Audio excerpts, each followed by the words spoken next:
পেটি কেস শুনেছিলাম, আপনিও শুনেছেন পেটি কেস। প্যাটিস কেস এই প্রথম শোনা যাচ্ছে।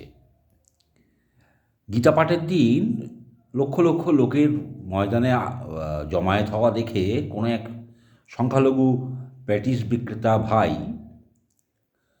ওখানে বেসাতির উদ্দেশ্যে গেছিলেন যে আমার কিছু বিক্রি হবে। খুব ভালো কথা, বিক্রি হয়েছে। প্যাটিস বিক্রেতার কাছে হয়তো স্বাভাবিকভাবে veg patties, non veg patties দুইই ছিল। তো ভেজ প্যাটিসের চাহিদা বেশি দেখে নন ভেজ প্যাটিস কেউ চাইছে না দেখে সে নন ভেজগুলোকেও ভেজ বলে বিক্রি করছিল। এবং সে আহ, বেশ করে বলছিল যে এইগুলো আমার হাতে তৈরি, একদম নিরামিষ, কোনো আমিষ নেই। এবারে খেয়ে দু একজন যখন দেখেছে যে না এর মধ্যে চিকেন রয়েছে, তখন তারা ধরেছে যে ভাই এর মধ্যে চিকেন রয়েছে। এই করতে করতে লোক জানাজানি হয়েছে।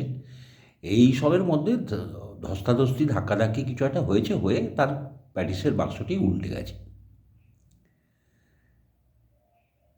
সিপিএম চলে গেছে কোর্টে যে প্যাটিস বিক্রেতার সংখ্যালঘু বলে তার উপরে এরকম আক্রমণ হয়েছে। কেন ভাই?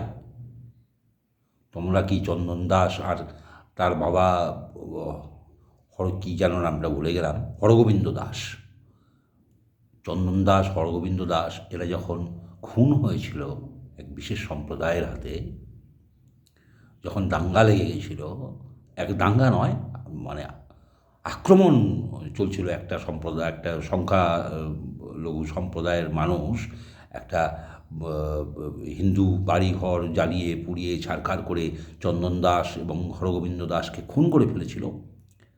তখন তো আপনাদের মুখ থেকে একটা আওয়াজ বেরোয়নি। তারা তো আপনাদের দলেরই কর্মী ছিল বলে শোনা যাচ্ছে।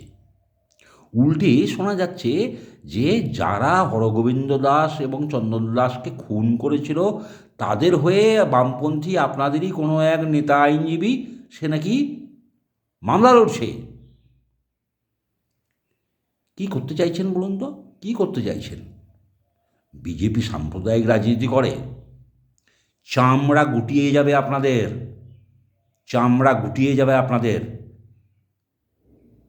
ক্ষমতা থেকে নামতে নামতে শূন্য হয়ে এসছেন, তাও আপনাদের লজ্জা হয় না? নিকৃষ্ট জীব একটা।